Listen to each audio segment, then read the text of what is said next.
to order. Are there any public comments? We're going to do roll call. Roll call. Roll call. Thank you. Trustee Chin Lau. Here. Trustee Adigan. Present. Trustee Gibson. Here. Trustee Silver. Here. Trustee Kwong. Here. Trustee Liu. Here. Trustee Wong. Here. Student Trustee Derek Shani. Thank you. Do we have any public comments on closed session items? I have no public comment at this time, or we have no. Thank you. We will recess to closed session. Government Code 54957, Public Employee Discipline. Government Code 54957, Public Employee Discipline.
No, that was before. This is the more recent one. Is it for a women's health? Really beautiful. Okay, thank you. We're All right. coming back. Here's a report from action taken in closed session.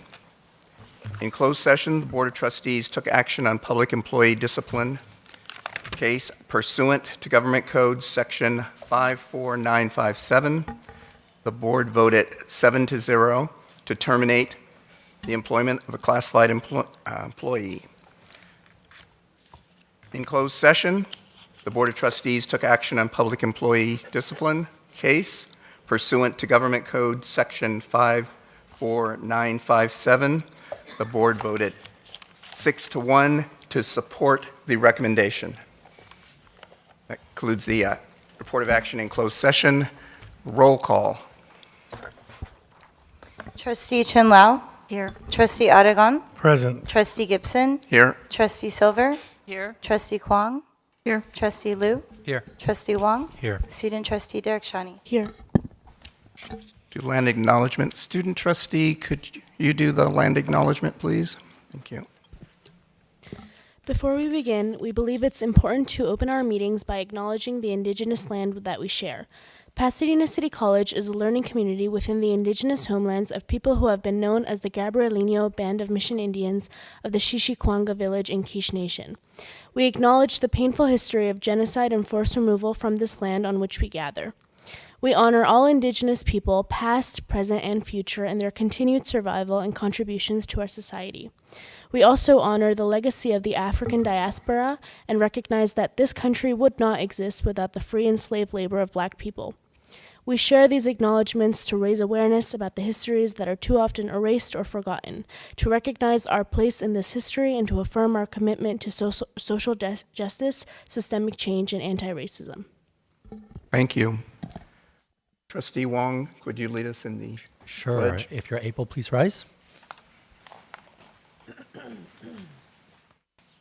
Ready? Begin.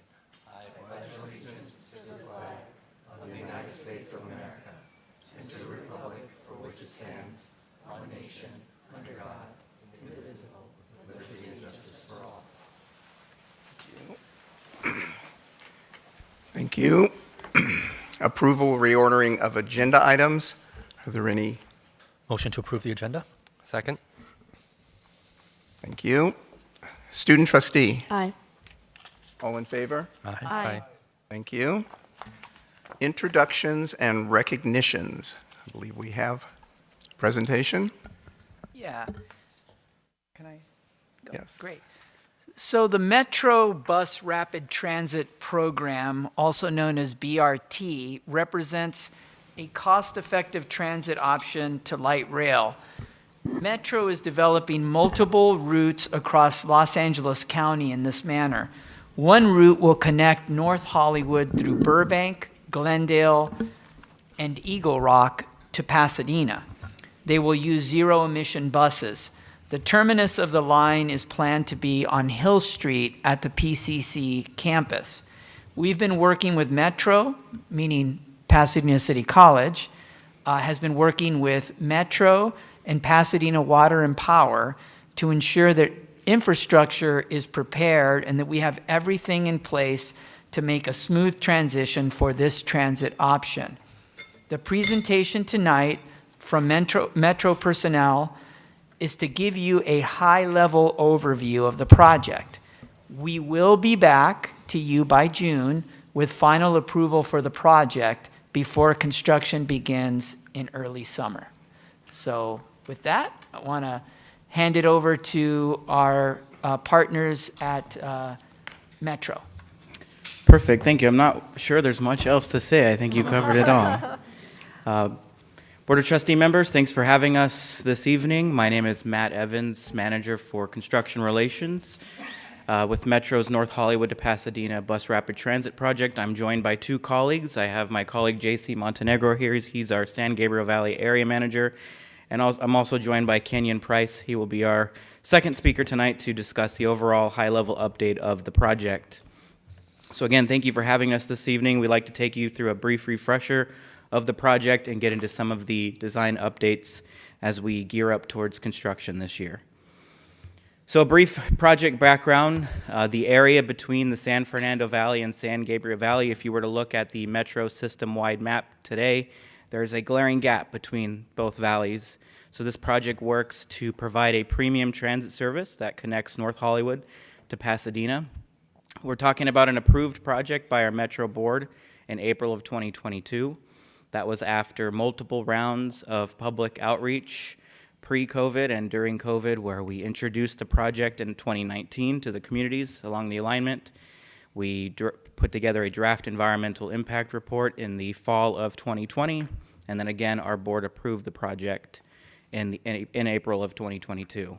This is a Measure M project. This corridor was defined in the voter-approved measure of 2016, and we are using over $300 million in both Measure M and SB1 funds to build this project. And throughout the entire process, the City of Pasadena and Pasadena City College have been a great partner to Metro as we progressed through environmental and then definitely through our design stage currently. So when we talk about the project, it will provide a vital connection to major destinations and employment centers between North Hollywood and Pasadena, providing residents, students, and workers in both valleys a premium way to connect between both valleys. And when I talk about premium transit and high quality transit, some of those are mentioned here on this slide. What makes our bus rapid transit unique is that passengers will be able to board all door boarding, front and back of the bus, using tap validator machines. All of our bus stations, all 22 of them across our corridor, are enhanced bus stations, which my colleague Kenyon will get into later, but you can see the image on the screen. All of them do include shading, seating, real-time arrival information, and opportunity for metro art opportunities. And so we'll get to that later. And then probably the most crucial part of bus rapid transit, although isn't implemented in Pasadena, is the use of full-time dedicated bus lanes, which we are implementing throughout our corridor, which improves BRT reliability and speed for our future riders. Some additional benefits, and we threw some numbers in here. When complete, we do anticipate a 44% travel time savings during peak hours as opposed to existing transit for our future riders. Our buses will arrive every 10 minutes. We like to call bus rapid transit a rail-like experience, sort of a rail on wheels, so you know exactly when the bus is arriving. There are no reliability issues with our buses arriving every 10 minutes during peak hours. As I mentioned earlier, our enhanced stations also include better lighting, weather protection, making the passenger experience improved and comfortable. And we also include some bike lane upgrades across our entire corridor, which does include Pasadena, where we are connecting the city's Union Street bike path over at Memorial Park Station.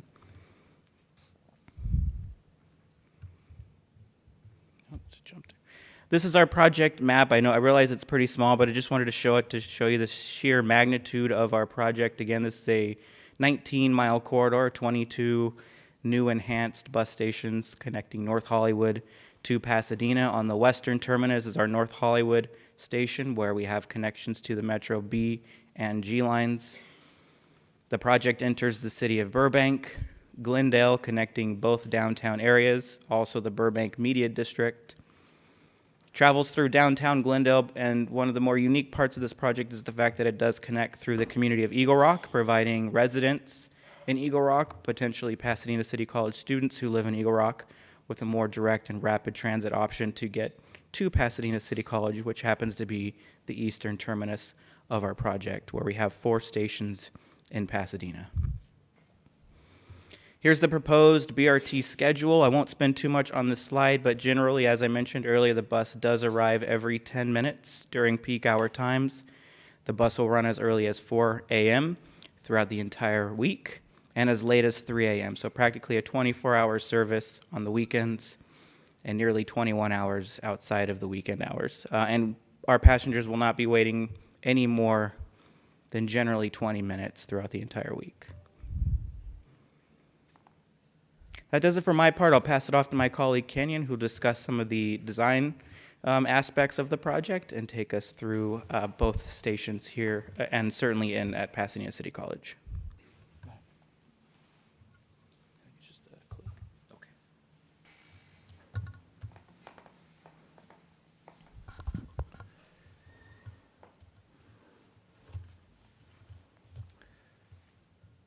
Good afternoon. My name is Kenyon Price, and as a resident of this community, I'm not only excited to lead this segment of the project, but also excited to see the proposed improvements come to fruition in this area. And as my wife recently told me, she knows who to call to complain of any issues with construction. So she has me on speed dial. The project, the BRT project, is delivering 22 stations along the nearly 20-mile alignment, and that includes amenities we know benefit our passengers. The station will all be built utilizing a kit of parts, similar to what's shown on the screen before you, but implemented in custom layouts that allow us to make adjustments based on the uniqueness of each particular site. The shelters themselves come in 12 and 16-foot modules that are configured to provide up to 48 feet of shade and weather protection. And the stations will provide seating, metro information, real-time next bus arrival details, and more importantly, the shelters will provide canopies providing lighting, trash receptacles, and either digital or static displays. In many cases, especially here at Hill, the stations are built on widened sidewalks, which provide more room for pedestrians and transit passengers. So moreover, the existing sidewalk in the vicinity of the stations will be reconstructed, which improves accessibility, not only for the pedestrians, but also for our transit riders. The BRT station will also be served by existing local metro or municipal bus services. So again, there are 4 stations in Pasadena: Holly and Arroyo, Colorado, Los Robles, Colorado and Lake, and then also here at Hill Avenue and PCC. Traveling eastbound from Holly and Arroyo, the BRT travels down Colorado Boulevard in a mixed flow capacity, and when it splits onto Mentor in Green Street before it ends at Pasadena City College. So at this terminus, our zero-emission buses will have a layover and bus charging capabilities. The eastbound route split from Colorado after an in-depth analysis of potential routes to accommodate bus movements. It was determined that Mentor Avenue would be best ensure that the route is convenient and efficient to the station at Pasadena City College with no impacts to parking, no civil improvements will be required, and providing the most efficient and reliable route. Here you see a rendering of the BRT station kit of parts as laid out at Hill and Green Station. And as you can see, the configuration of the shelter canopies is customized to align with the existing infrastructure, the existing landscaping, and trees. The project intends to operate with zero-emission electrical buses with 2 bus charging masts to be installed here, and when buses can get a full charge to keep them operational through the length of the entire project. Yes? Ask you a quick question. Sure. You're not going to use an acronym, though, in describing the station, PCC, Pasadena City College? No, sir. Okay, no, not at all. That was wanna make just sure. for me. Yeah, thank you. Yes, certainly. Yes. I have a question. You're saying something like a kit of parks? A kit of parts, yes. The terminology for the station shelters. So it allows us to basically pull a station. How is that spelled? What is it? The name of a company or a? It's KIT of Oh, parts. a kit A kit of of parts. parts. Correct. Thank you. Okay. Correct. You're welcome. Sorry. Any additional questions?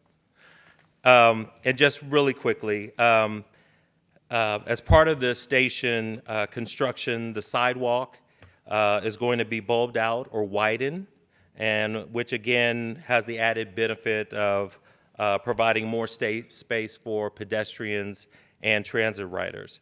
It will, however, require restriping of hill, so effectively we'll be shifting the lanes west. But this will result in a reduction of four parking spaces and relocation of the book drop in front of the Hill Avenue Library. So we've been working very closely with the Hill Library to find a new location for their book drop, excuse me. So in addition to that, there are 6 parking spaces on Hill Avenue south of Green that will also be impacted due to the restriping of Hill Avenue. I Yes. have a question. So what I'm looking at here is, this is lot 1 of PCC, correct? So this is Hill, Correct. which is right here. Correct. Colorado is up on, okay, just wanted to make sure I had that in, okay. That's it. Very good. Yes. Quick question. When you talk about restriping Hill, are the number of lanes changing on Hill? Are the widths of the road The widths itself? of the lanes are changing, the bus staging and charging areas, which is causing the lanes to shift to the west. So when there's It's a because bus of- there, there's still one more lane going northbound? That's correct. Okay. Yes. Thank you.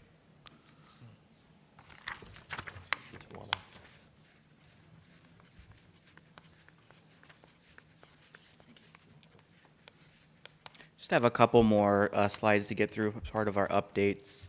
This provides a look ahead of the project schedule as we get through the end of 2027. This is one of Metro's 28 by 28 priority projects to complete before the 2028 Olympic Games. So we've been in close coordination with the city of Pasadena to progress the design. We've reached 100% submittal in January of this year, and we're waiting for final permitting and approval to begin construction. Right now, our plan is to break ground over at Holly and Arroyo at Memorial Park in April of this year, which we realize is just 3 weeks away, but we're working in close coordination with the community in that area and with the city to begin in April. So in April, we intend on boots on the ground, Holly and Arroyo, and at Colorado and Lake.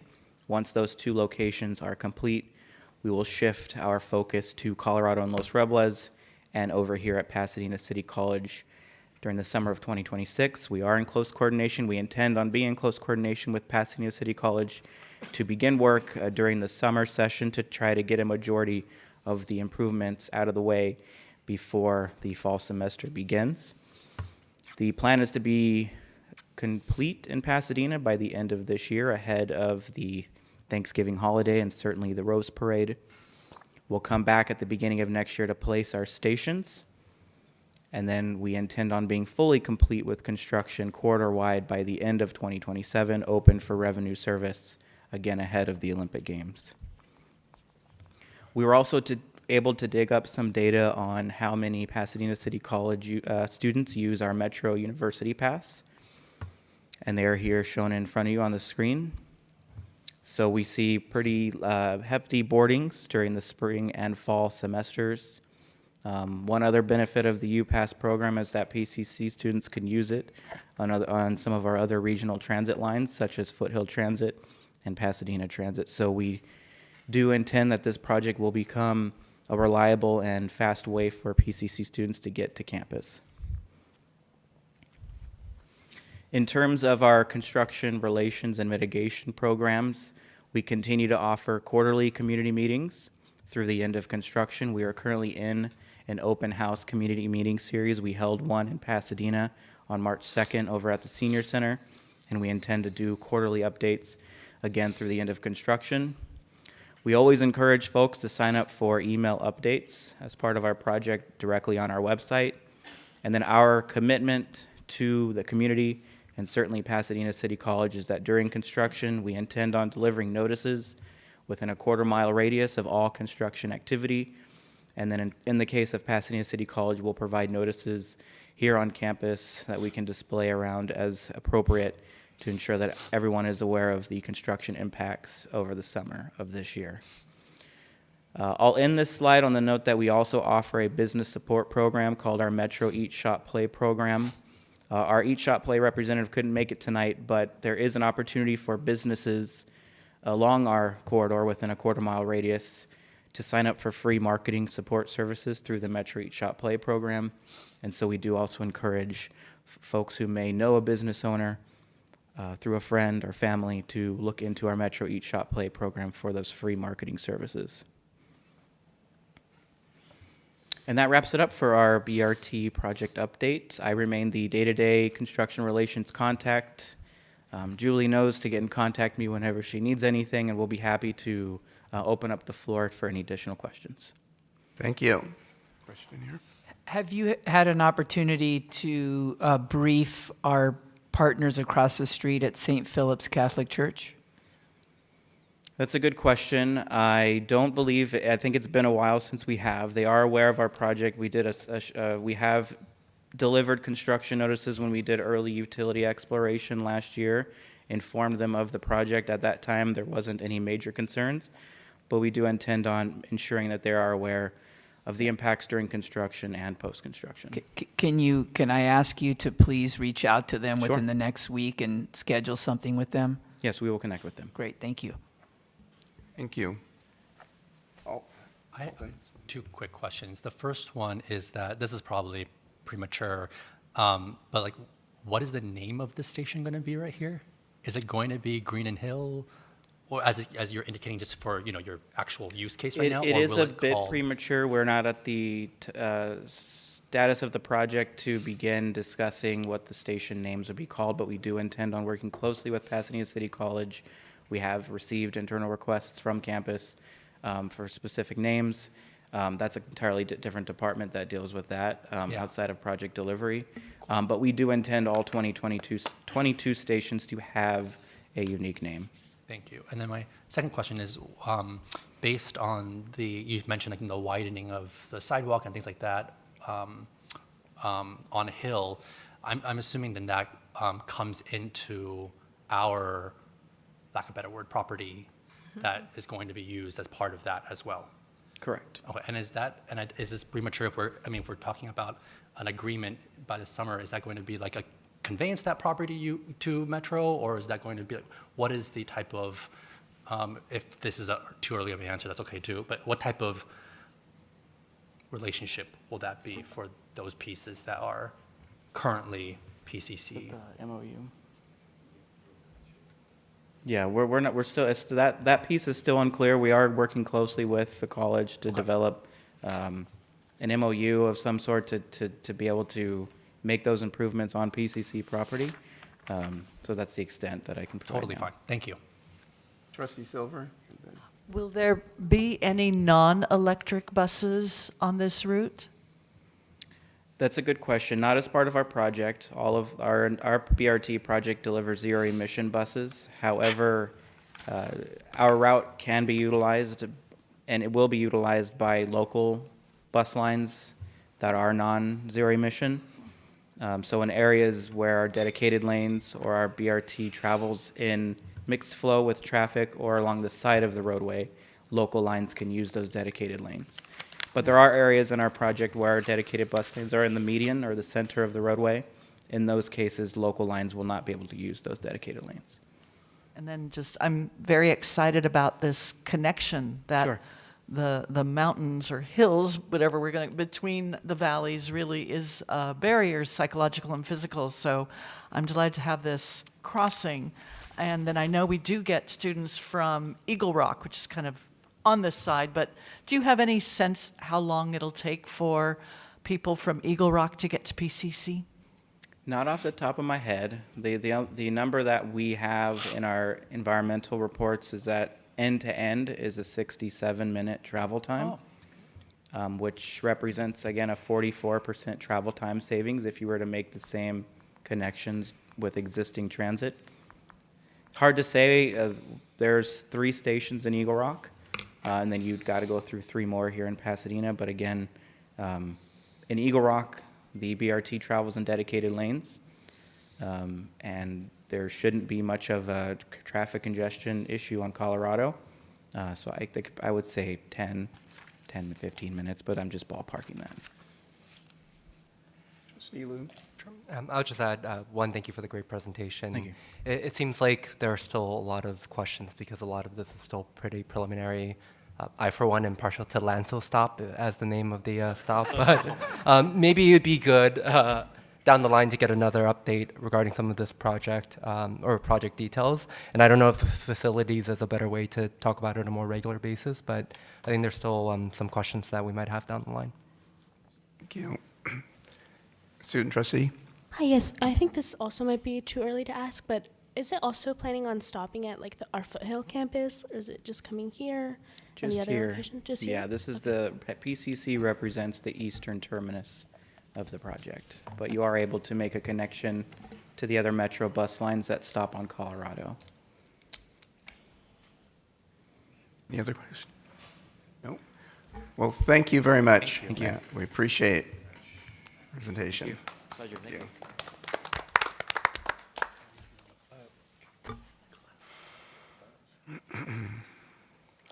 Any public comment on non-agenda items? No public comment at this time. Thank you. Can we approve the minutes for the Board of Trustees regular business meeting, February 11th? So moved. Second? And second it. Student trustee, Aye. all in favor? Aye. Thank you. Board committees reporting out. Any committees having a report? Needing to report. Hearing none, we'll go to combined consent calendar. Motion to approve consent calendar items F1 through I1? I1. Second. Oh, Trustee Argon. Oregon. Okay. Student trustee, Aye. all in favor? Aye. aye. Thank you. To the next category.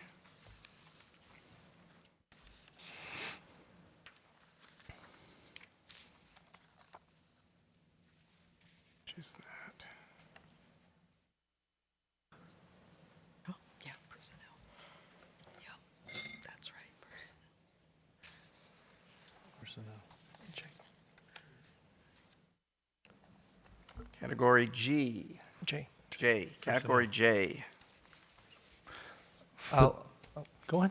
I was going to say I would move to approve items J1 through J8 collectively. I'll second that with congratulations to those receiving tenure. Exactly. All right. Yes, I'd like to second that. Congratulations to the faculty receiving Second it tenure. I have spiritually. to say, stole my thunder there.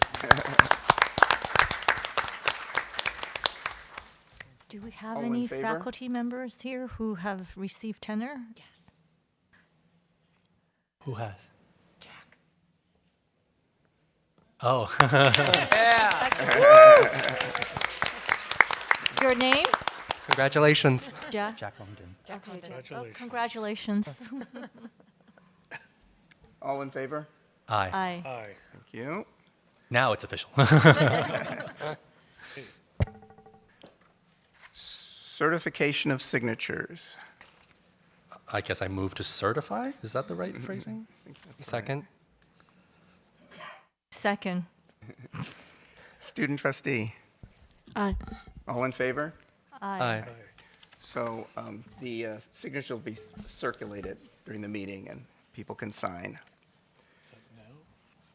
California Community College Trustees Board election. So does someone have a motion? I move we accept the 9 candidates for our CCCT board, because there are 9 vacancies and 9 candidates running. I'll second that. you. Student trustee, Aye. all in favor? Aye. Thank you. Resolution number 883, authorizing the purchase of real property. I'll move to, for us to pass this resolution number 883. I second that. Thank you. Before we vote, I'd just like to have a little discussion. I just wanted to mention, I obviously support this resolution, and I think I wanted to spend a second talking about it just because I think it shows the forward-thinking and the visioning that we're doing as an institution, not necessarily just the board, it's not just us, but as an institution on what it means to serve our students, particularly from our highest need, but perhaps lowest served areas, which is of course Trustee Liu's district in this case, and our commitment to the city of Rosemead, but not just Rosemead, but the surrounding communities in that region. And so, we've already made incredible strides. If we watched just in the last special meeting, huddled over some miniature displays of what the property might look like for a future campus. But I think that this really cements the future of what it can look like and also allows us to grow in a region that so desperately deserves and demands investment and attention. So I know that this is not going to be something controversial, but I just think that it's important for us to recognize this step here, which is a continuation of some decisions we've made just a few years ago. So thank you. Thank you. Echo what Trustee Wong said. For the one or two of you watching at home, where this resolution is to essentially double our investment in the city of Rosemead. I think it's been exactly almost 2 years since Trustee Aragon and I joined the board. Time flies when you're having fun. Yeah. And one of my biggest priorities when I joined the board was making sure that we invested in the area that I have the fortune of representing on the Board of Trustees, because even though it's technically part of our district, sometimes it feels like a world away. And I think the actions we've taken the last 2 years, and especially the action we're taking right now, is really doubling on that investment and showing that we are there and that we want to uplift generations of students that are from that area of our district. And I think about even some of the students that, I know Trustee Silver and I both know a student who grew up in South Salamonte and then took PCC classes every morning and commuted 2 hours in the morning to get here.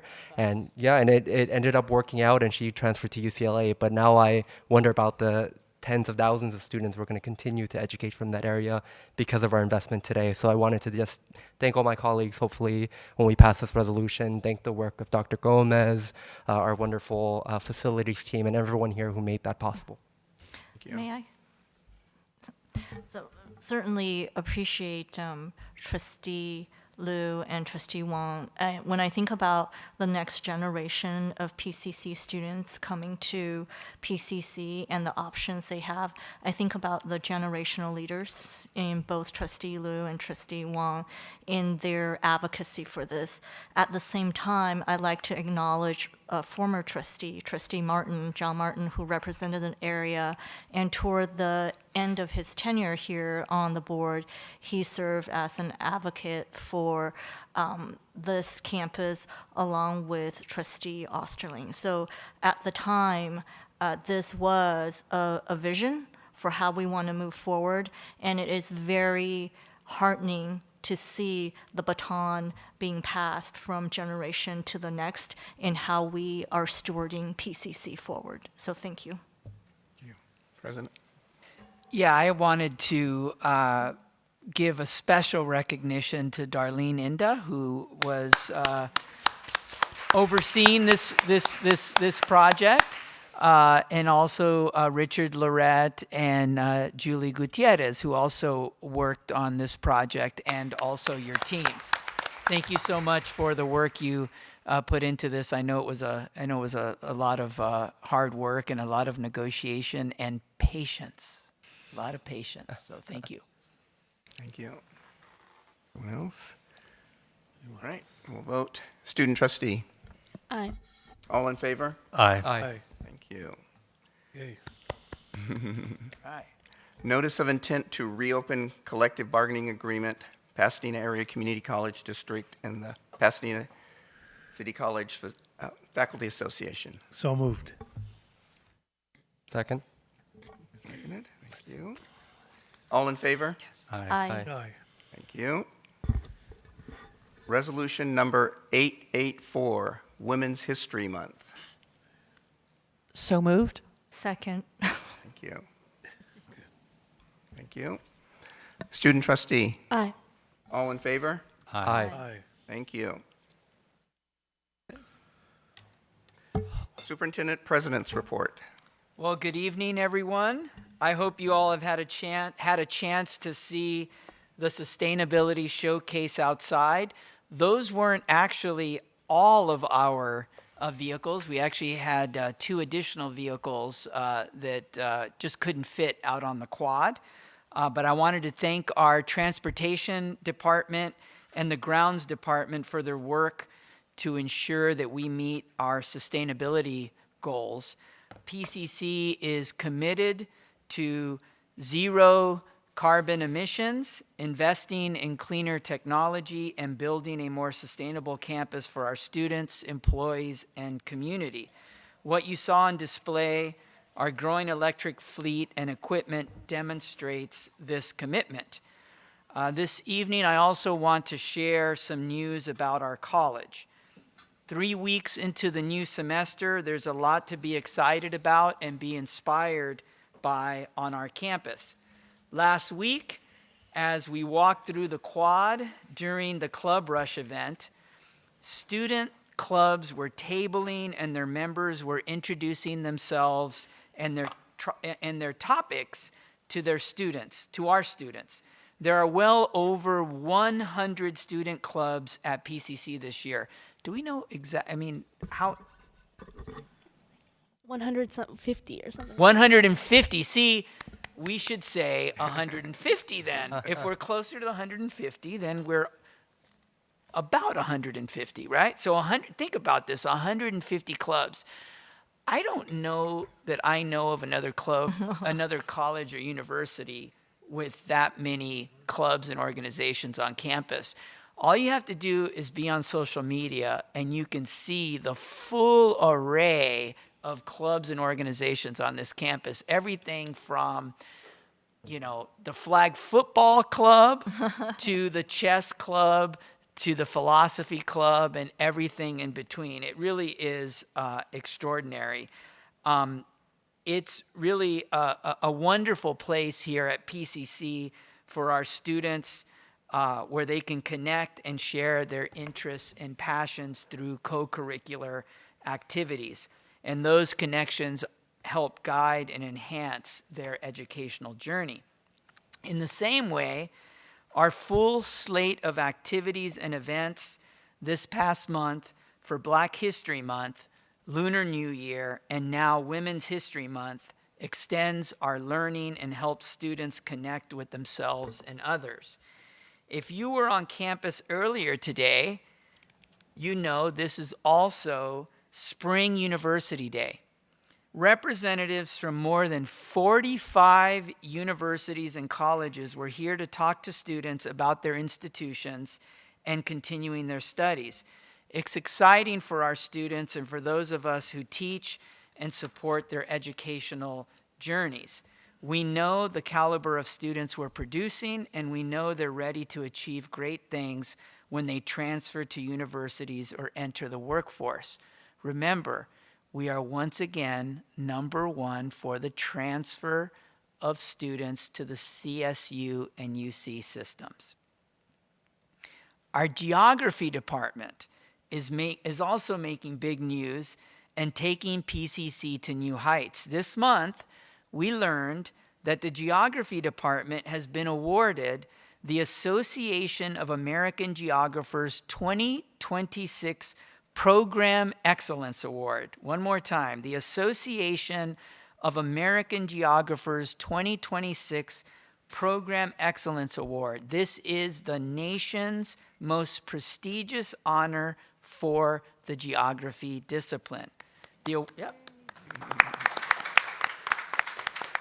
This award is presented to community colleges only once every 3 years.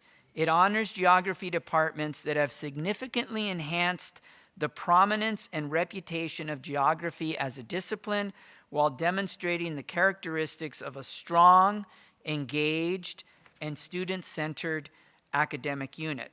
Congratulations and thank you to the Geography Department and to everyone across the campus who support their great work. As Professor Rea Preciado, Professor of Geography, said in an email, the honor belongs to the entire PCC community. We are proud to represent Pasadena City College on the national stage and look forward to continuing the work of advancing geography and expanding opportunities for our students, and I couldn't agree more. But there are more honors to applaud. PCC journalism students attended the Journalism Association of Community Colleges State Convention in San Francisco, where they won big. They won big. The Courier staff received 18 awards for reporting, photography, and video work. The Courier staff received 18 awards for reporting, photography, and video work. And for the second year in a row, the Courier staff took home the Pacesetter Award, which is given to the top 3 digital student publications in California.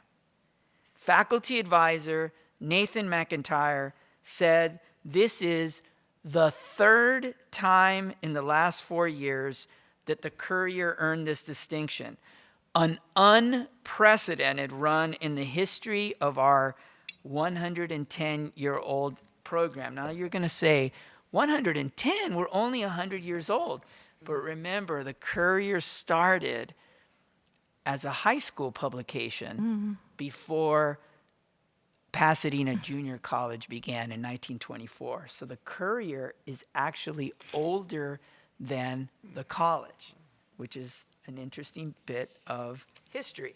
So congratulations to Professor McIntyre and to the staff of the Courier. We are so proud of you. Finally, last week, Los Angeles County Supervisor Catherine Barger visited PCC to learn about our CTE programs and our work to aid in the recovery of our region following the Eaton fire through our Skills to Rebuild initiative.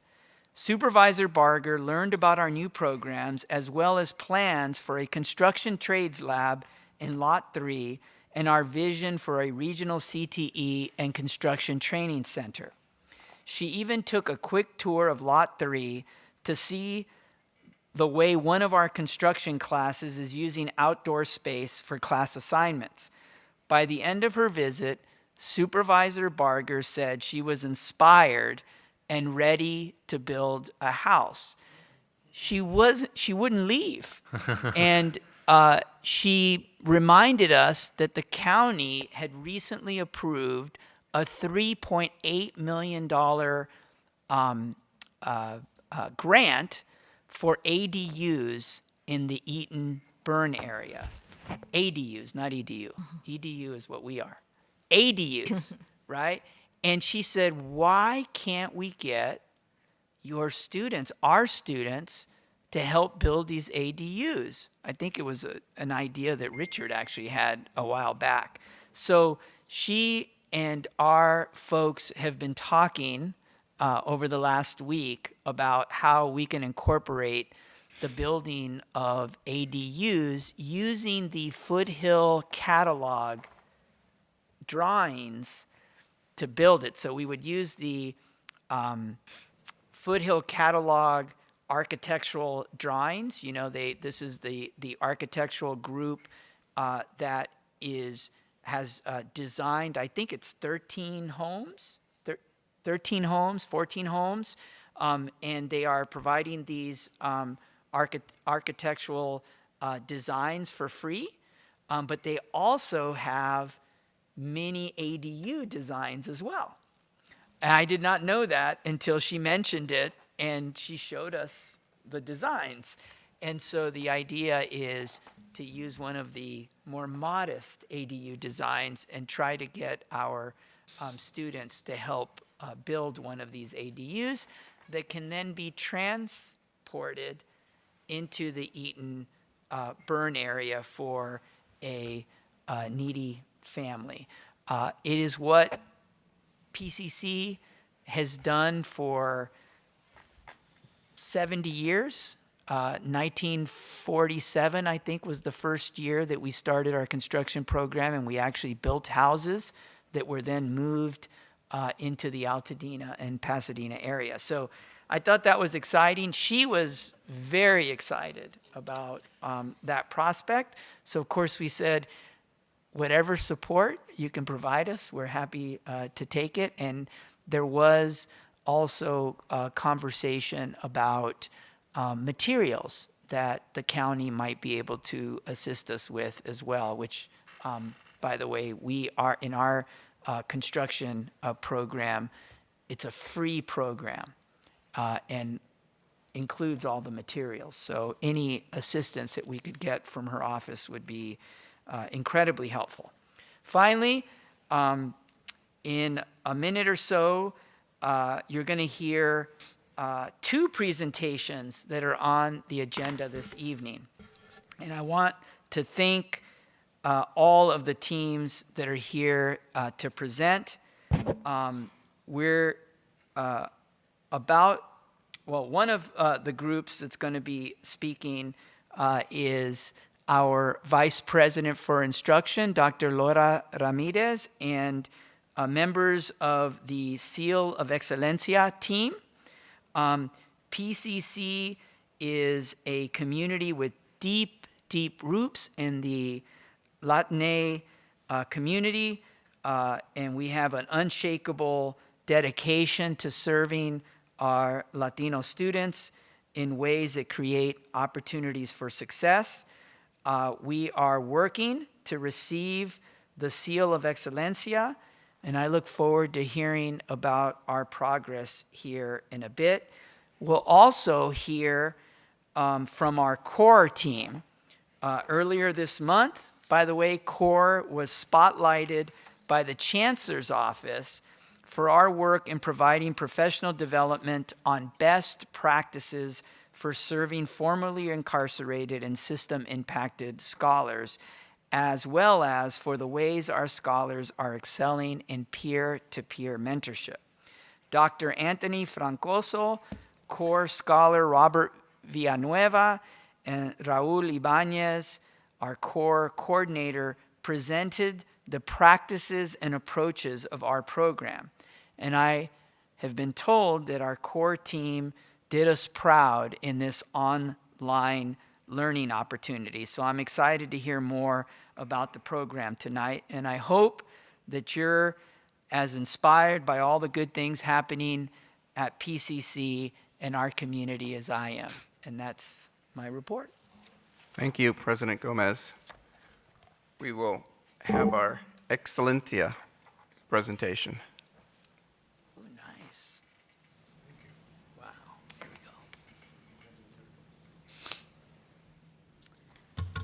Good evening, members of the board and our PCC community. I'm really proud to be here with you today to share a little bit about what we've been doing here at PCC related to not only our Hispanic Serving Institution designation, but also our work towards the Excellencia Seal.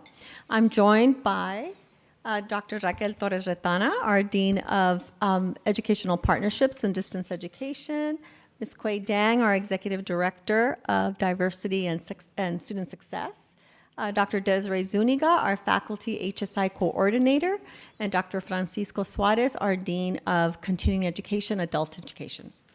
And so we'll get started. And, Kuei? Yes. Good evening. My name is Kuei Dang, and I am the Executive Director of Student Equity and Success and co-chair of HSI Alianza, along with my colleague, Desiree Zuniga. I'm faculty counselor as well as faculty coordinator of equity HSI initiatives such as the leadership program known as the Student Advisory Equipo. Before we share the wonderful work of our HSI Alianza and the Excellencia Way, we wanted to take a moment to acknowledge our proud designation as a Hispanic Serving Institution, or HSI. PCC celebrates its rich 101-year history, and one of its many accomplishments is meeting the federal requirements of the HSI designation in 1990 and then formally recognized in 1992. As an HSI, PCC is honored to be part of a national movement focused on expanding access and success for Latinx students in higher education. We continue to build on this success and legacy with pride and purpose. Today, we have over 46% Latinx enrollment and growing within our 26,000 plus student body, reflecting our very diverse PCC community. With our federal designation, we have received 6 HSI grants, with our first Title V awarded in the year 2000. The efforts we are highlighting tonight is possible because of over 3 decades of work and dedication of individuals committed to better serving our Latinx students.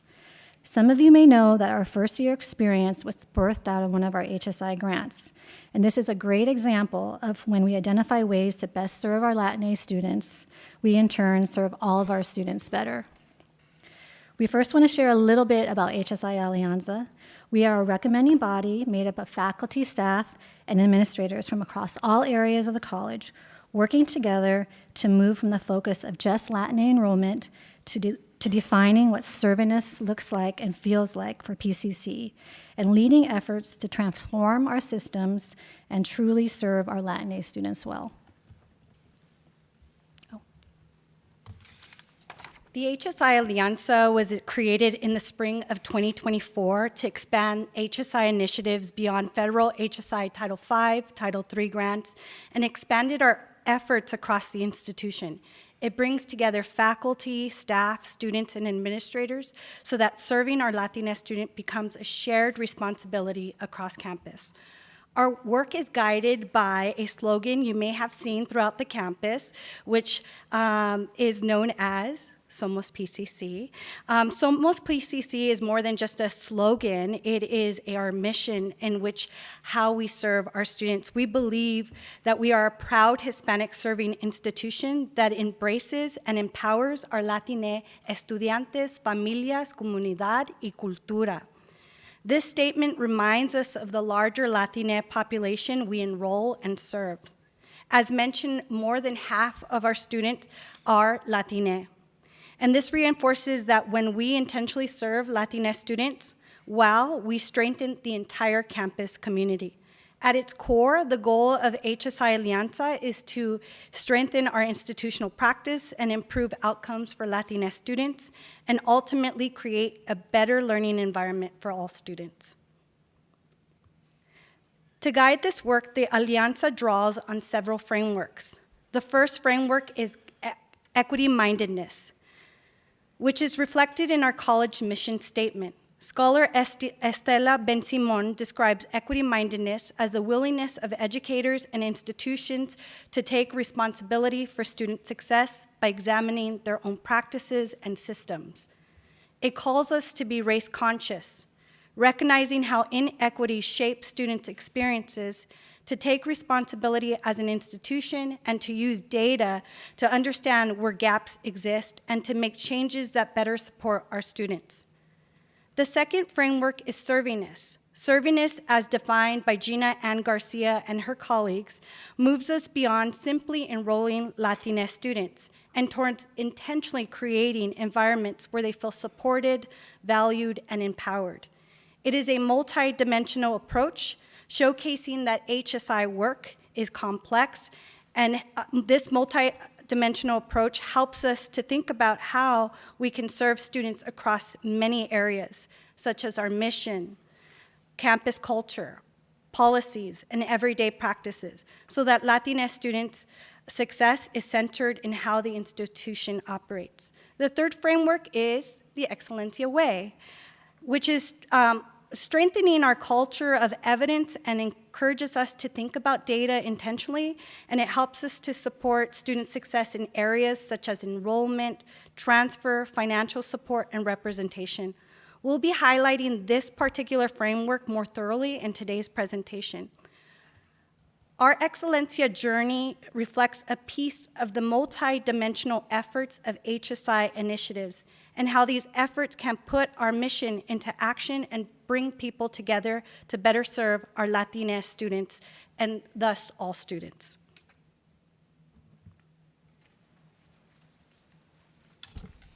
Buenas tardes. So the Excellencia Way, the organization is actually called Excellencia in Education. It's a nonprofit national organization that works with HSI institutions, not exclusively. It can work with any institution. And it really is looking at how do we best serve our Latino students and how do we ensure that there is completion. Within this model of servingness, really supporting and looking at what our campuses, what our institutions doing to better promote that. A very strong and audacious goal is to ensure that the Excellencia Way helps promote education within our Latino students, but also to reach a goal of 6.2 million degrees earned by Latinx students by the year 2030. And so in doing that, with that goal, the Excellencia in Education, the organization then works with institutions specifically to help reach that. They provide training, they provide coaching to a team. And so this is the team here for the PCC campus. And so we have ongoing pieces. Along that then is looking at the key strategies, which are outlined here on the PowerPoint, data informed, which is what Dr. Zuniga mentioned already. We're looking at data. We have targeted supports. What do our policies look like? What are our practices? How do we put them? How do we implement them on the campus? And then shared prosperity, again, mentioned earlier too. When our Latinx students do well, all students do well. That then will translate into social mobility and ensuring that economic prosperity comes in with the completion of degrees from our students. And then the institutional transformation, it really is, we mentioned a journey because it is through this journey that we're reaching a goal, but we're also learning about the institution and we're implementing ways and policies and practices that are going to remain regardless of whether we get the seal or not. And so the seal is an award that Excellencia has developed, designed, really looking at, again, the practices and the data of each institution. It is self-reported, so we would be applying for the Seal of Excellencia. Currently, there are over 100 institutions throughout the country that have earned the seal. The majority of them are four-year institutions. Here in California, only 4 community colleges have earned the seal. And so it is, again, it is a goal for us to partake in this and put in our application. So the Seal of Excellencia has pillars. They look at data, it looks at practice, and it looks at leadership. And through that process, then the application reviews all of that. And so my colleague Francisco is going to talk a little bit more about the framework of these 3 pillars. Buenas tardes. My name is Francisco Suarez. I am the Dean of Non-Credit Adult Education here at PCC.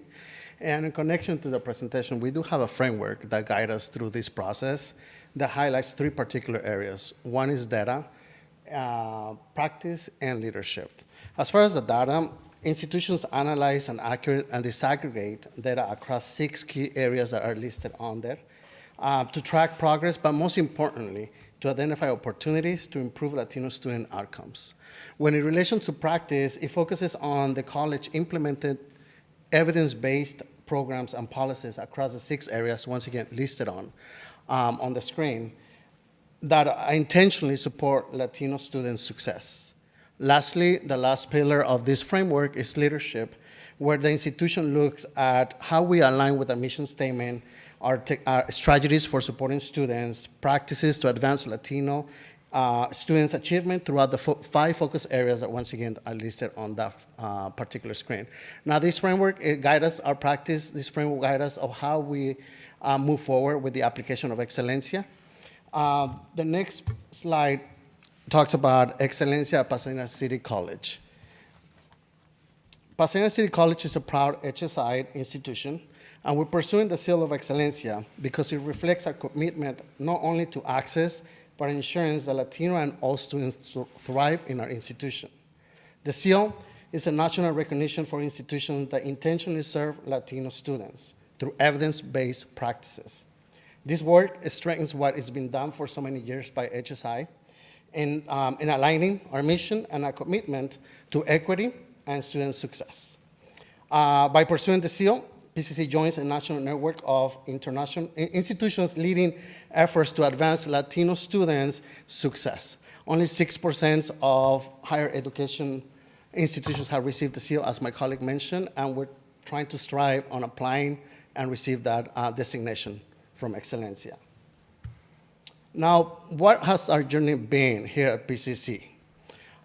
In order to prepare in applying for the Excellencia seal, we started by participating in a data institute that happened about a year ago, where we learned about different practices, we learned about the framework, how to implement the framework, how to work with our colleagues and the institution in collecting evidence and intentional evidence that support our student success. Then we brought that information back, and we hosted a couple of retreats where we invited administration, staff, faculty, and students to participate and support this effort. It's a collective effort throughout the institution for us to gain that seal of Excellencia. Based on those retreats, we gather data, we gather a few practices and policies in place that we're looking deeper to see if we have that information needed for us to be able to apply for the Excellencia. And then we consulted with key stakeholders of HSI Alianza to support this effort. This work has been done for so many years.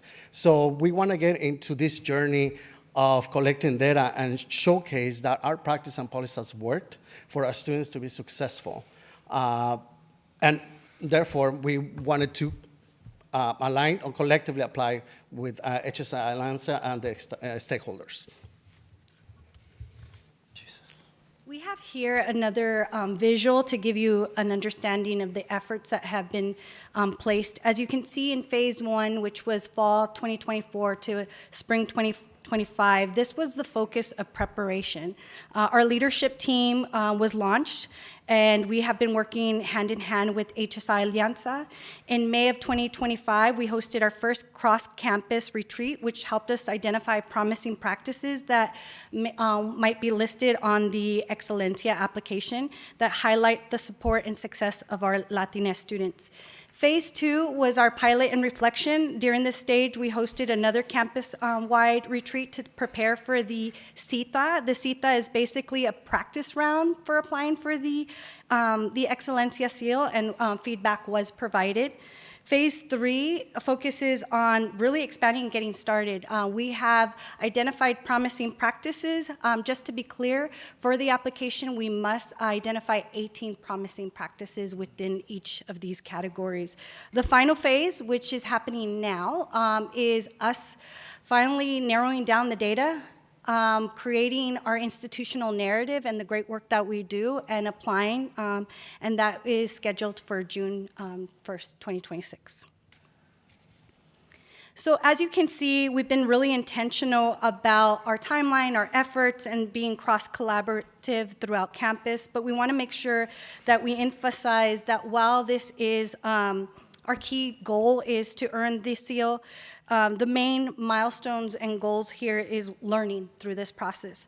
The seal has been an important milestone, but the real work is our ongoing HSI commitment to serving our Latinx students, and as we mentioned, thus all students. So this is truly a journey that we're excited to be on and to learn from. So finally, I just want to share a few things that we experienced in going to the Data Institute and the Evidence for Practice Institute, and that is that when we observed what other institutions were doing to garner the seal, we all looked at each other and said, but we're doing much better work. We're doing a lot more to support our students. So we feel very strongly that we have a very strong application. We also know that even if we do not receive the application, most institutions have to apply 4 or 5 times before they get the seal. It's about the process. It's about the process of bringing our campus community together around a central goal. It's about bringing our community together to look at data, to identify best practices, to showcase our best practices. And ultimately, the bigger impact is that these practices are meant not only to support our Latino students, but all of our students. So with that, if you have any questions or comments, we're actively pursuing our application, going through the work, and trying to get even more participation from our campus community.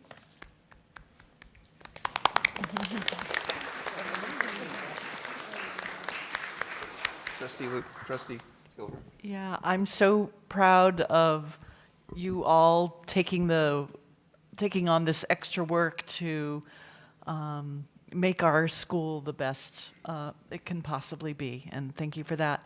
Do you have an example of a practice that we were not doing a few years ago that we are now doing that is making a difference for students? So one of the challenge is that we have a lot of practices on campus. In order to qualify we have to have 5 years of data. So it can't be something that we just started. We have to show that we've been working on this for minimally 5 years with impact. So it has to be, you've been doing this for 5 years or more, and you have data to show progress in whatever that may be.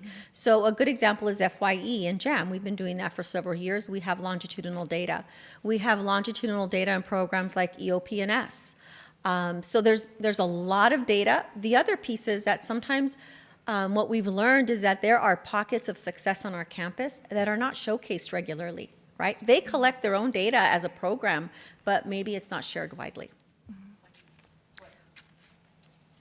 One of the ones we found was PASS. So it's a relatively small program. It's a transfer program. But when we went to go speak with the transfer director, we found that there's a lot of success. There's good numbers there, and that's one of the new programs we're going to highlight. We have to come up with 18, and that's just a lot of data to gather, a lot of data to interpret, and then again, make sure that we have 5 years that shows positive No success. rest for Crystal. Yeah. Definitely leaning on her office. First. First, thank you all for the presentation. I think it's, as you guys were beginning the presentation, like, oh, I think I remember hearing this presentation during like a Latina Heritage Month breakfast. That's maybe? right, So yes.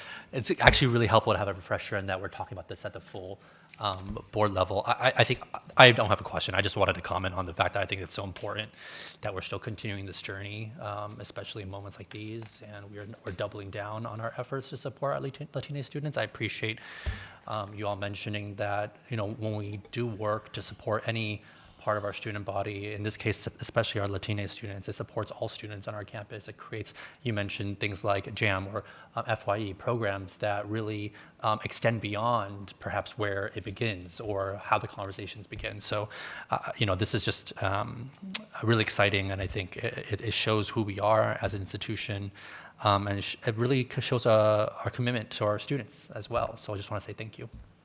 Trustee Chinlau. Anytime when there is this process, this takes a village, and I can appreciate the individual work in making this possible and also the teamwork.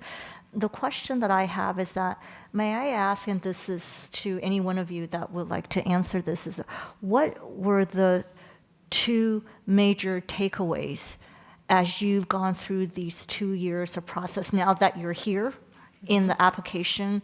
If you were to look back in the last 2 years, what would you say, what resonated with you? I think for me, I'll share one, and you can share others, is the fact that we have a lot, as I mentioned, pockets of success, that we really do not collect strong data, not because we don't want to, but because it just hasn't been something we've done, right? So we've talked about how we can do better at making sure that we have data to tell our story. And at the end of the day, that's what the application really is, it's telling our story. So I think that's been really critical, and we're already working on ways to make sure that we can shore that up and improve it. Anything else y'all want to share? I'll share the piece about the disaggregated data. Sometimes when we look at, especially our campus-wide programs like FYE or JAM or even dual enrollment, we're looking at the whole picture. And so this program, or Excellencia, has asked us to break it down and look at how is it specifically supporting our Latin students. And again, then we're disaggregating the data so that we can see, and that's where things have risen to say like, wow, we're doing really well with dual enrollment, right? Of course, that's what I'm going to say, Yes. but because the data is there to support it. So that's what I've learned and really liked. That's about it. terrific. I want to add, I think when we look at these certain metrics, they align with our equity plan, our strategic plan, our mission as a college, and it really highlights how we can come together in these efforts, whether it's BSI work, our Black serving institution. A lot of these metrics are similar to the efforts that are happening. So I think a long-term goal would be to align these efforts and to ensure that we are ultimately serving all students. So it's a learning process. Absolutely. Thank you. Trustee Liu? I echo my colleague's sentiments. Thank you so much for all the work you're doing, a multi-year endeavor, and even beyond this, just serving our students every day. I just had one question. I know you had mentioned that colleges and universities that get the CO are part of this network, and you share best practices. What other opportunities are there to collaborate with other institutions within the shared network? So we participate in a number of conferences, and that's probably the most important piece, is that collaboration, learning from other institutions on what they're doing to support their students are things that we can bring back to PCC, and maybe we want to implement parts of it. So I think that's probably the best thing. The other piece is that once you do get the seal, you're not done. You have to go through the process every 3 years to update it. So it's not like one and done. This is a continuous, it's almost like accreditation. We're going to be doing this once we get it. Well, even if we don't get it this round, we're going to keep doing it. Thank you. Yeah, I want to answer Trustee Silver's question. What did we learn during this process? What I've learned during this process is the humility and how humble the leaders on this campus that do this work are. Because I mean, when I got here, I just saw this amazing work, and people just part of our nature and part of the DNA of the campus, and people just do this work for our students, and they care about our students, and they're not really looking for these accolades. And this particular seal of Excellencia is like the most prominent sort of HSI designation that you can receive, right? Because it's not easy. Many people don't get it the first time that they apply, and then if you do get it, you have to continue to grow and expand in what you do. So I think, it's really the humility of the entire campus in terms of the work that we do and how we work together on these projects. Thank you. Trustee Aragon? Yes, thank you very much for your presentation. And I just want to take a point of personal privilege to congratulate Dr. Zuniga on her new addition to her family. I get to see you on Facebook more than I get to see you in person, so congratulations to our future Lancer. So yeah, thank you again for this presentation. I have a couple of questions. The first I want to ask, on the first slide it said 44% of our current student population is Latin. I know it hovered around 50%. One point, did you want to? It has fluctuated, yes. So this was as of, Unfortunately, after COVID, Yeah. we were at 51, 52. After COVID, we dropped significantly between 44% and 46. We're going back up. okay, And thank that's you. very important. Thank you so much. And then the last question I want to ask is that, what can we do as a board to continue to support your efforts? I know I'm putting you on the spot a little bit, but I just want to hear something from your perspective that we can continue to do to support your efforts. I think overall, it's really just making sure that the community, wherever you go, know that we're pursuing this and that we are an institution that's here to support not only our Latino students, but all our students. And that this is, again, not an effort to just support one population, but really to support the entire PCC community. Gracias. Thank you. Anything else? No? Well, I want to really give the appreciation of all the board for all the excellent work you guys are doing, and we appreciate it, And as a board, we really want to thank you for what you've been doing. Thank you.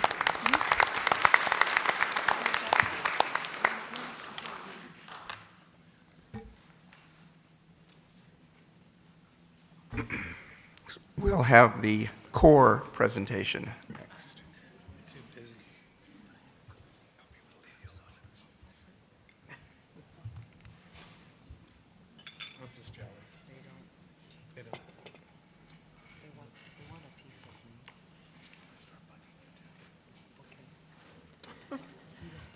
Thank you so much. I'll be honest, I was hoping the questions would go as long as possible. Reason being, my co-presenter, scholar Robert Villanueva, he's in class right now, and he mentioned he was having trouble getting permission to leave, so hopefully he can make it in time, and you can hear Should we walk over there? I'm kidding. somewhere. We can reschedule this. Hold on a second. maybe Dr. Ramirez can make a call and get Well, him I out. like to see that his studies come first. Yeah, that's true. But hopefully he can make it and you can hear some words from him. But nevertheless, members of the board, President Gomez, colleagues, scholars, community members, thank you for your time today. My name is Raul Ibanez. I am a first generation, formerly incarcerated immigrant scholar, proud PCC Lancer, proud 20-year resident of Northwest Pasadena, and my goal today is to share a little bit of insight on the work that CORE does, a little bit of giving a little bit of gratitude or a lot of gratitude to the campus community for your ongoing support, and giving you some insights on how the program is growing and how it's impacting lives. So with that said, we're gonna jump right in. So CORE stands for Community Overcoming Recidivism Through Education. That name is very intentional because data consistently shows that the key to reducing recidivism, which is the rate at which someone who is arrested returns to incarceration, is by providing access to higher education. At CORE, we provide access through a range of services that include but are not limited to academic advising, tutoring, programming, connections to legal and reentry services, counseling, accessibility, and opportunities, constant opportunities for academic and professional development. What we do it as a collective. We have a team of professional experts that we call Advocates for Equity and Justice. They provide high-touch services like the ones that I mentioned to our scholars and oversee our social media, our promotional material, and just truly deliver amazing work. Ms. Sharon, Miner, Angie, and Manuel, who's sitting in the audience today, Jocelyn and Connie, we're very grateful for all the work that you do for our scholars. I currently serve as the full-time personnel for the program. I work very closely with the Dean of Student Wellness and Support Services, Carol Calandra, as well as our program co-founder, Dr. Anthony Francoso, and our counseling department chair, Dr. Rohan Desai. At the state level, CORE is also known as PCC's Rising Scholars Program. We are one of 94 programs in community colleges across California, and we have sister programs at the CSU level and at the UC level and even at the private level as well. So the beauty of joining the CORE program for a scholar is that they're not just joining the community here, they're joining a very robust and innermost network of formerly incarcerated practitioners, scholars, professionals who continue the work of this movement as they continue to their next universities. Now, the reason why that's so important is because it goes back to this concept of recidivism. So, for example, data shows that within 5 years of release, an individual's likelihood of being rearrested is about 76%. I know that statistic from firsthand experience. However, if that same individual were to receive higher education, not a degree, just some higher education, that recidivism rate is cut in half. If that same individual receives an associate's degree, that recidivism rate drops to about 13%. If they go on to receive a bachelor's degree, that recidivism rate drops to about 5%. And if they go on to receive an advanced degree like a master's or a doctorate, they're not going back. That recidivism rate drops to less than 1%. So what does that tell us? That tells me, as an educator, that the work that we do is very vindicating, that the work that we do here at PCC works, and that we're not just providing our scholars with a quality educational environment, we are actually keeping people from going to jail and from going to prisons. We are helping scholars not only positively transform their lives, but the lives of their communities as well. So, under the leadership of Dr. Tamika Alexander, CORE is proud to share that it's seen remarkable growth in student success outcomes. For example, over the past year, the program experienced a 53% increase in transfer and completion rates. And over the past 2 years, the program experienced a 109% increase in transfer and completion rates. The program expects that record will break again this year. Last year, our college began having very intentional conversations on Black recruitment and retention amongst our scholars. I'm very happy to see that we have a BSI designation because that initiative is particularly important to programs like CORE. Because data continues to show that Black Americans remain the most disproportionately impacted by incarceration in the United States. So through targeted outreach and partnerships, the CORE program has seen a 45% increase in Black scholar enrollment since January of last year. In addition to that, CORE is very proud to say that our scholars are also representing PCC on a national and international scale by presenting at conferences such as Beyond the Bars at Columbia University, the National Conference on Race and Ethnicity, otherwise known as NCORE, and the Global Freedom Scholars in Italy, which Robert, if he makes it in time, will be able to share more information on. But I really don't want to gloss over these conferences. These are very highly competitive, highly recognized events. It is very rare to see community colleges present at these conferences, yet this is the second consecutive year in a row that our undergraduate scholars are being invited to present. So that is very rare to see. Big shout out to Trustee Aragon for being in the audience for our presentation last year at NCORE. It really meant a lot. And CORE success is really deeply rooted in its partnerships. There is nothing that the program does by itself. So on a semesterly basis, we have provided Flex Day professional development sessions titled Partners in Decarceration Through Education, CORE Co-Conspirators Part 1 and 2 trainings. And these trainings equip faculty and staff with best practices for supporting justice-impacted scholars. And like President Gomez mentioned, our college was recently highlighted by the Chancellor's Office last week. Thank you to Ms. Caroline and Ms. Jocelyn for attending that presentation and for your kind words. And as a result of these partnerships, CORE has faculty who work with their deans to hold courses reserved just for CORE scholars. They hold office hours in our CORE space.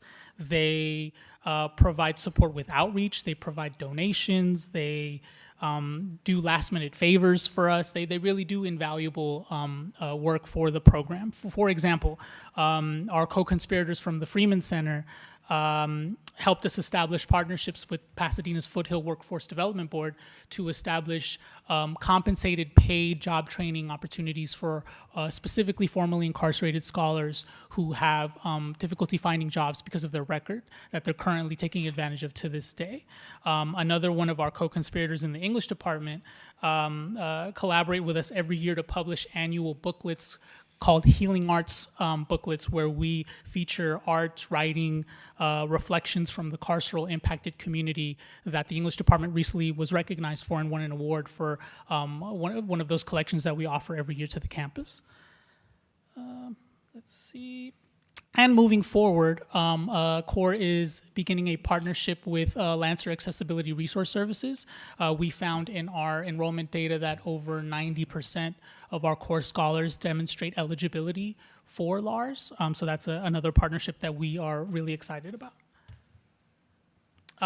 CORE's work also extends beyond campus through strong community partnerships. The program has MOUs with Impact Drug and Alcohol Treatment Center, where we help matriculate and enroll some of PCC's highest achieving justice-impacted scholars. CORE has an MOU with the Flint Ridge Center, which provides the program with outreach support and pro bono expungement services through their legal team. Last year, we partnered with PCC's Retirees Association and the PCC Foundation and Homeboy Industries to bring back Father G to campus to speak alongside two CORE scholars, Ivy and Eduardo. Through this event, CORE was also able to create its first PCC Foundation account thanks to the support of Frank Cardenas, Amy Carnes, Chris McPeak, and the entire foundation team. This has been a long-time dream of CORE, and it's something that will pave the way to build philanthropic support for our scholars in the future. And the program is very grateful. And moving forward, we are in the process of establishing a new MOU with CIW, which is the federal prison in Chino. That is directly through our partners with Angel City Football Club's Twinning Project, which is a soccer-based program held at various correctional facilities for currently incarcerated individuals. And with the support of President Gomez's office, big support from Vice President Dr. Ramirez, and Deans Alexander, Calandra, Fleming, and Dean Klein, we were able to navigate multiple space changes last year, and we were able to secure a permanent home in the Science Village 31, which is the largest space that the CORE program has ever had. The program is incredibly grateful to the board and to the campus leadership and to our scholars for supporting CORE throughout those various moves. This new space is scheduled to receive brand new installations during spring break. So we're really excited about that, and that will help us further bolster a welcoming and academically enriching environment for our scholars. In addition to this, we are also developing PCC's first rehabilitation garden through CORE's Community Excellence Grant. Once completed, this grant will host substance use empowerment group programs, which CORE began offering in collaboration with the Veterans Resource Center. This project was made possible by a PCC CORE alum, Emil Ballard, who authored the grant during his time at PCC. And it's through close collaboration with facilities and Brenda Quintero, our campus gardener, whose deep expertise has helped bring this project to life. And then this is for Robert. We'll come back if he makes it in time. But in closing, you know, I want to share that as the program continues to grow, we are seeing more justice-impacted scholars seeking out CORE support each year. The goal of CORE is to continue working with campus leadership to ensure the long-term sustainability of the program, which will allow us to responsibly expand services that will strengthen student success outcomes and for our scholars who are most in need. Programs like CORE represent the very best of what community colleges were designed to do, and it's an honor to be a part of it. And I thank you for your time and for your continued support to our scholars.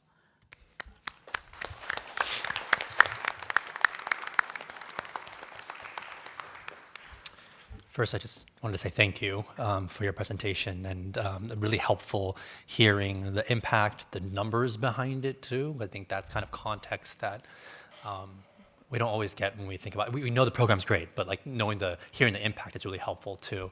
I think I also just wanted to say thank you to you and the work that you've done, because I know that your position didn't exist even just a few years ago, and having dedicated staff and now like an actual dedicated space that's larger will make a tremendous difference in the work that you all do day in and day out. And I know, you know, this is not new work, obviously, with Professor Francoso, and it's been a long time in the a lot of activity, of course, over many years here at our college. But I just want to say thank you to you, Raul, for the work that you've done and kind of the injection of dedicated effort into this work. So just thank you. Thank you. Thank you very much for the presentation.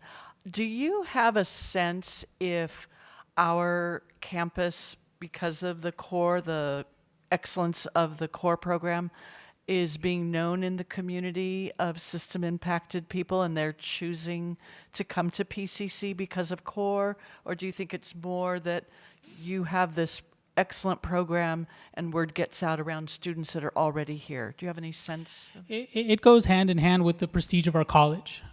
We are a reflection of our city. We are a reflection of our institution. And CORE is very well known within the reentry community in the LA area, especially in Pasadena. Pasadena is very unique in the sense that it has over 30 drug and alcohol rehabilitation centers. Many of those participants, specifically from Impact, graduates of those programs end up matriculating to our college and end up doing some of the most amazing and leaving me in awe type of work. For example, Robert, he is on formal supervision still for 2 years, which is he's on a probation, but yet he has just come back from studying abroad in Florence, Italy. He will be returning back to Italy to speak on a panel inside one of their correctional facilities. He can't do that here because he's on probation in the United States, but he's going to go fly out to Italy to go do that there. Later this spring, he's going to fly out to South Africa in Cape Town. I will be joining him along with a CORE alum to be a part of an inaugural global Freedom Scholars Network, where all practitioners from various countries throughout the world that work with formerly incarcerated and currently incarcerated individuals will come together to speak on best practices to bring back to their homelands. So it's just stuff like that just leaves me speechless. Trustee Liu? Yeah, I echo everyone's sentiment again. Wonderful job with you and the team and all the work that you're doing. I'm curious, do you keep track of alums who finish with PCC, and how are they roped into coming back and helping out to the degree they are? Yeah, a lot of our alums thankfully end up working for the program. Emmanuel served as the president of our student body for 2 years. He brings a plethora of lived experience and expertise that he shares with our scholars. There are multiple scholars that are presented to you. Most recently, Miguel Beltran, who went on to graduate from UCLA and Columbia University. He will also be joining us in Cape Town, who does amazing graduate level work on surveillance in New York City. We have so many scholars that have gone on to earn doctorate degrees, advanced degrees, attend various institutions across the state of California and outside the state of California, and the network just keeps growing bigger and bigger, and it's really exciting to be a part of the movement. That's amazing. Congratulations. Thank you. Student trustee? Thank you so much. I have friends within the CORE program, and their resilience and their gumption is just so admirable. So I'm really, really grateful towards you guys. You mentioned, I'm just curious, you mentioned targeted outreach. What does that look like? So we work very closely with our community partners at the Flint Ridge Center, at Impact, and within our Rising Scholars Network as well. We strategically hold meetings every month for all of the Rising Scholars colleges in the LA area on a monthly basis to share what are some things that are working for us, what are some things that we can learn from each other, what are some events that are happening within the community. So that reentry community is very close-knit. Homeboy Industries is another big partner that is constantly providing avenues for outreach and in community engagement. ARC, the Anti-Recidivism Coalition, is also a big partner in the reentry community.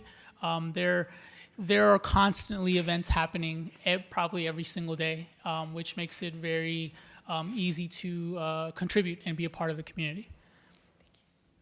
Trustee Silver? Homeboy is sending most of their students to ELAC. Is there anything we can do to encourage them to send more of their program people to PCC? Yeah, we have seen an increase of our enrollment from our Homeboy graduate scholars. We have a member of our team, Minor Mendez, who is a graduate of Homeboys and has been key in developing that pathway over to PCC. So sometimes a lot of it has to do with proximity and just logistics. But one thing that we've done to help increase our presence and visibility at Homeboys is we've started started doing these, we call them Mondays with Rising Scholars over at Homeboys. So we are on their schedule in their books to go visit them on a specific Monday to let them know about the wonderful things that PCC can offer. Okay, yeah, my turn. So Raul, of course, thank you for your presentation. And earlier I saw the picture of that conference I attended in New York, and I just want to say to my colleagues that it was an honor to be there and hear the students present, but most importantly, it was to see the reaction and the interaction of those that were in that workshop and the effect that our students had on those individuals. And it was both, like I said, empowering, emotional. So to hear that you're going, South Africa, and that is just amazing. So you really need to hear my praise and our praise for the work that you do and your staff. Please hear that. So I do have a couple questions after all those accolades. So the one first I want to ask, I'll give you both questions. The first one is what's the average number of students that CORE is serving? Yeah, so that's question one. And the second one is like earlier when I was asking, what can the board, through the president, continue to do to support CORE? So you got those two? Yeah. So we currently have, I'm pulling up the data now, we currently have about 140 tagged for this academic year as far as CORE scholars. But honestly, our space functions as a hub for justice-impacted scholars across the campus. So we may see we do see additional scholars coming in for mentorship, academic support, or just building community. And because of that, CORE's impact, I would argue that one is larger than our official roster, and two also reflects the type of growing demand for this type of support on our campus. And as far as your second question, as participation starts to grow, our priority is ensuring that long-term sustainability through stable funding and staffing capacity is there so that we can responsibly expand services and continue supporting justice-impacted scholars in the way that they need to be supported. And thirdly, to your initial comment, all thanks really goes to the students. The only way that we learned about the convening in Cape Town in South Africa was through Robert networking during his time abroad studying through the English department in Florence, Italy. That is where he joined the Freedom Scholars Network in Italy. He networked, he took everything that he learned here at PCC, applied it there, and then brought it back and shared it with the rest of the community. So all the credit goes to our scholars. Right. Thank you so Thank much. you. Thank you. Actually, this might be, I don't want to answer this necessarily, so maybe it's just a thing I would love information on from our team. I'm curious to know how currently CORE is funded. Is it a grant funded? Is it ongoing funding? And are there ways that we can make sure that that's on an ongoing support from our level, such as a thought in the back of the head situation? Thank you. It's all of the above. Perfect. Yeah. Thank you. Do we need to ask more questions for Robert?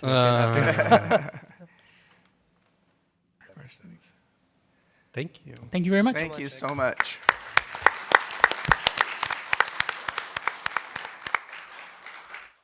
This is really random, but I'm sorry, but one of my colleagues, if you're stepping on the cord, our monitor goes out. So just make sure you're not stepping on the cord. Thank you. Who's stepping on the cord? Are there mice in here?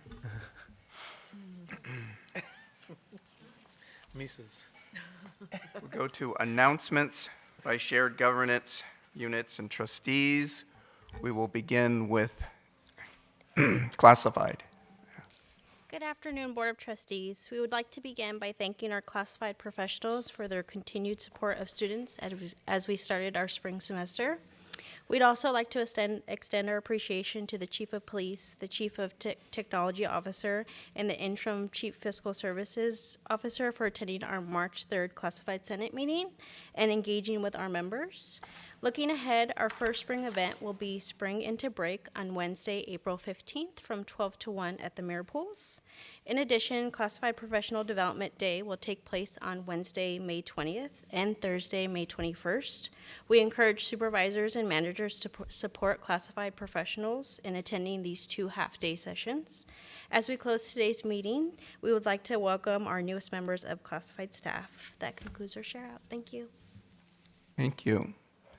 Management Association. Good evening, everyone.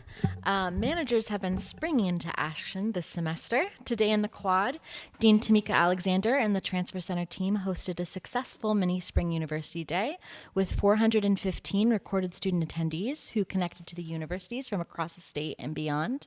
Azusa Pacific University and Sacramento State offered on-the-spot admissions with several PCC students, including track athletes supported by the Athletic Zone, receiving admission to Sac State.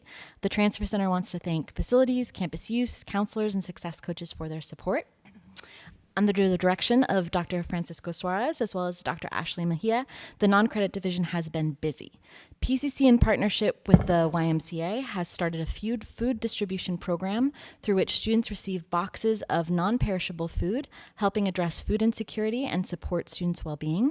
Special thanks to Dr. Mejia for her leadership and support with the Community Education Center Food Distribution Initiative, helping ensure that students have access to essential food resources.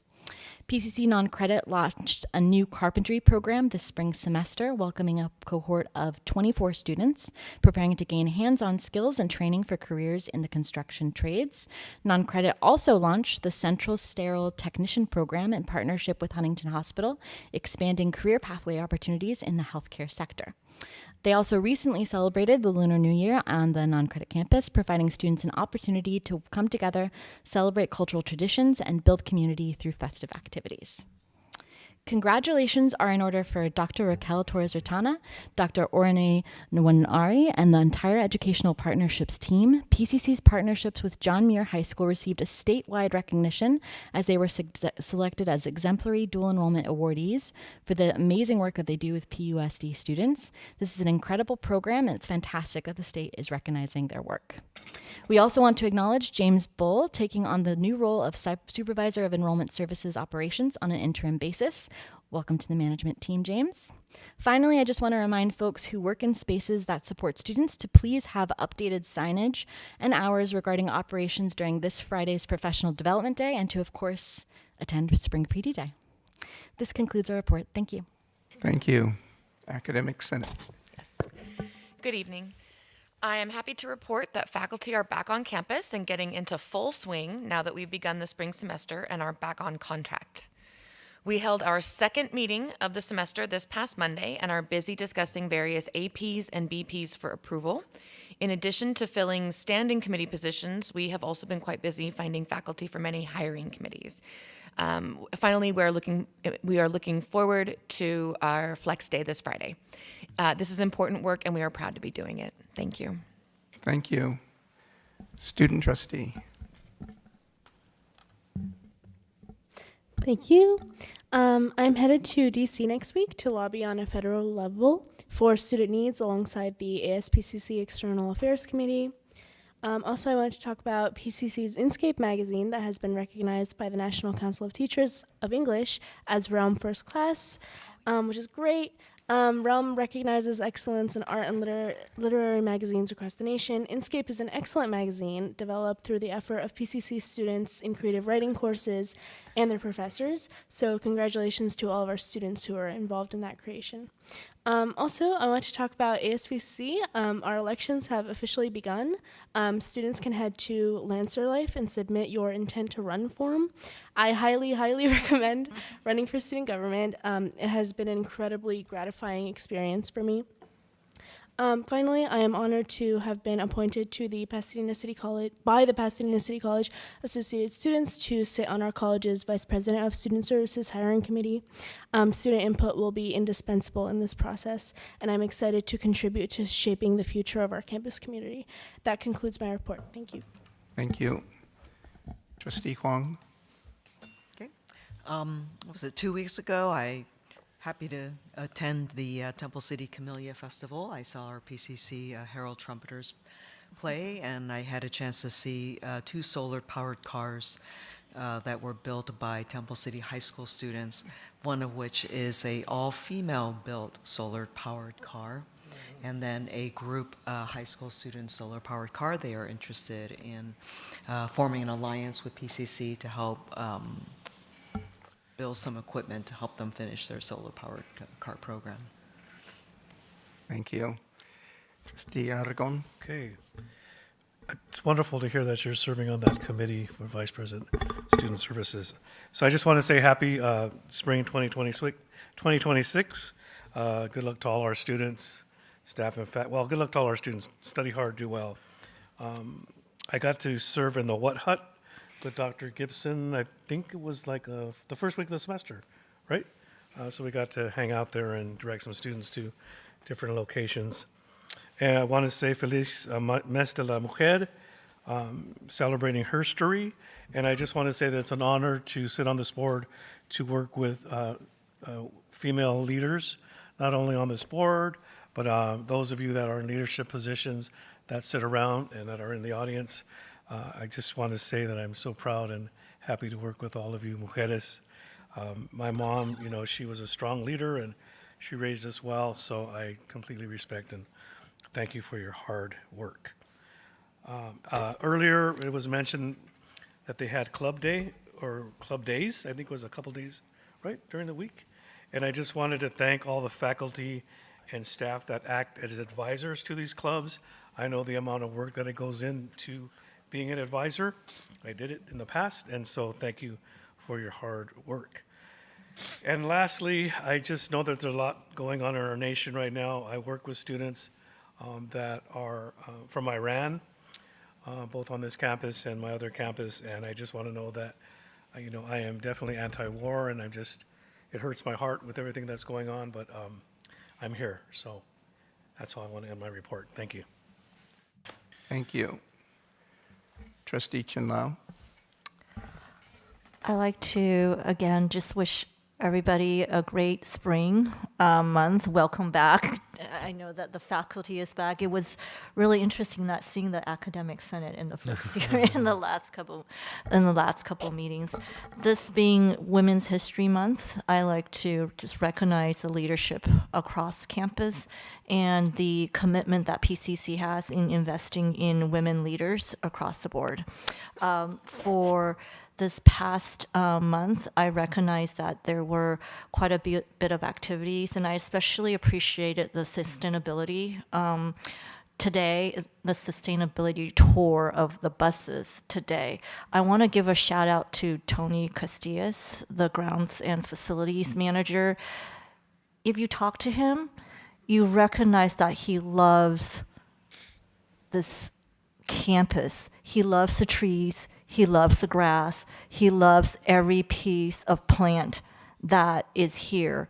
And the reason I bring him up is that it's not very often that you meet someone who really loves what they do, and it shows. Now, he's getting his degree to be an arborist at the other campus, which is Mount Sac, and I wish we will have a degree here for him. But I think he reminds me of someone who has been here and that we've invested in and who has grown here through PCC. And what a delight to see him thrive in this environment. And I just want to say that he's an inspiration. And I hope that as we continue on, we remember our staff like a Tony Castillas, who is pouring his heart and soul to this campus. Thank you. Thank you. Trustee Wong? Thank you. Good evening, everybody. I wanted to begin by congratulating two council members in the city of Temple City on their re-election, council members Yu and Chavez. Temple City doesn't always have elections that have actually made it to the ballot, and so this year there was a lot of hubbub of activity in an off cycle election, but I wanted to congratulate our colleagues on the council there on their steady leadership of the city. in many forms. And I also want to congratulate Mayor Cynthia Sternquist on her term. As mayor, I had the pleasure of attending Temple City's State of the City a couple weeks ago, and the theme of the State of the City was "The Stage is Set," and I think Mayor Sternquist laid it out really nicely and beautifully about the work that not just the council but the community as a whole has done collectively, coming together to build a better Temple City. So I just wanted to say congratulations to her as well, and thank her for her partnership. The only other thing I'll report on is that a few weeks ago now, Trustee Liu and I had the pleasure of speaking on a panel in San Francisco with community college students that are interested in a path to law school, hosted by the Foundation for the California Community Colleges at UC Law. And it was a great conversation with, honestly, attorneys that were like terrifyingly more experienced than we were. I felt like I was a student on the panel, but exciting to see a full room of students that are in our community college system that have an appetite for the legal career. So thank you. That concludes my report. Thank you. Trustee Silver? Well, I have been traveling almost the entire month since our last meeting, and I have missed PCC and all of you so very much. And I am glad to be home, and I have nothing to report. Yes, I brought snacks. Yeah. Thank you. Trustee Liu? Yes, last week, Dr. Gomez and I had the opportunity to go to the Rosemead Chamber of Commerce spring dinner and got to see some of the city council members over there. It was also fun because every time we see them, they're always saying, "When are you going to come to Rosemead? Or can you make the satellite campus bigger?" And at the dinner, we were able to announce, yes, we are making it bigger. So that was exciting to be there and to break the news to all our partners at the Rosemead City Council and Rosemead Chamber of Commerce. And I'll just add for the panel that Trustee Wong and I were at, just to thank Paul Medina and the other folks who invited us and helped organize the event. And the last thing I add will be in my role as the liaison to the PCC Foundation. I also get to work with our former trustee and current PCC Foundation board president, Hoyt Hillsman. He, alongside a bunch of PCC students and faculty, are putting on a original play that he wrote this and next weekend. So if any of you want to go watch it, I'll be watching it on Saturday. And that concludes my report. Thank you. Yeah, for my report, I want to thank PCC for giving me the opportunity to speak about my latest book that was involved my experiences with the fire and recovery from the fire. So I really appreciate that opportunity to speak here and to a full room of students. It was great to talk about my experiences and sign books for them. So thanks to Dr. Bolin and IEDJ for organizing the event. We had a great time. Also for African American History Month, I really enjoyed Your Welcome, The Gifts from Black America with Michael Harriet. He gave a great talk about how our history ties into where we are today and the things we're seeing around us in the country today. So an important lesson and a great message also brought for the African American History Month. I was glad to attend the Amend conference in Long Beach last week. There were many PCC students and faculty there. It was great to see Killer Mike give a talk about his experiences growing up, the hard childhood he had. And they gave out scholarships to students, African American young male students who had 4.0 averages. And there was one student from PCC, Adam Parker, who had a GPA of 4.0. So that was great to see a PCC student come up on stage and be awarded. So it was a wonderful experience at the Amend conference. It's every year. They had 1,400 participants this year from all over the state.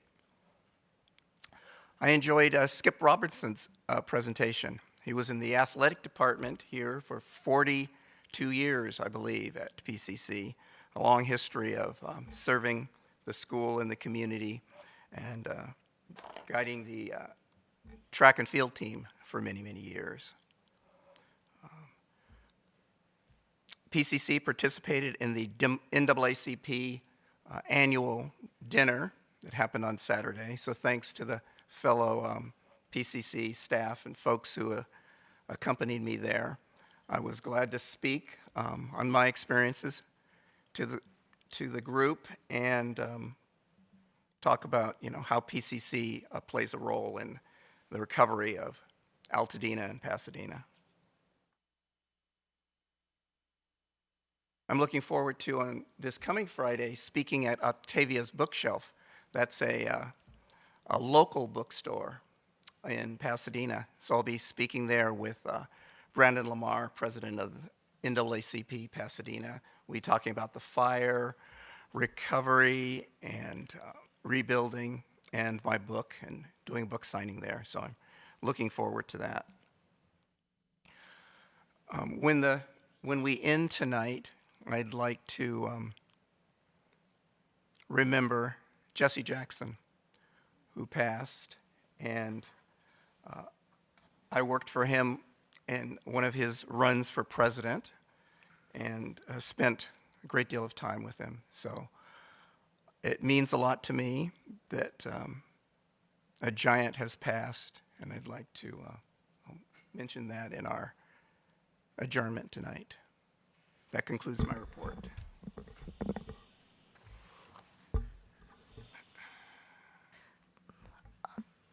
Proposed future business meeting dates.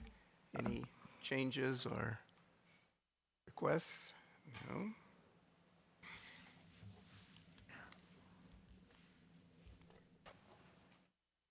Any proposed future agenda items? I do have one agenda item. Given that this is Women's History Month, we have talked about periodically and unfortunately inconsistently around childcare here in PCC, and I would like to see if we can get an update on how accessible childcare is. I received feedback from a few faculty members sharing the challenge of having childcare while they are trying to attain tenure here. And so when they're starting out here, it's difficult to get childcare and they need to make certain adjustments. So if that can be a future agenda item, I would very much appreciate it. Thank you. Yes, I have something also. Yes. So I've asked, tonight we had two wonderful presentations, and I've asked in the past if we can have some presentations from our empowerment programs. So if I can add that to the agenda. Thank you. Else? Okay.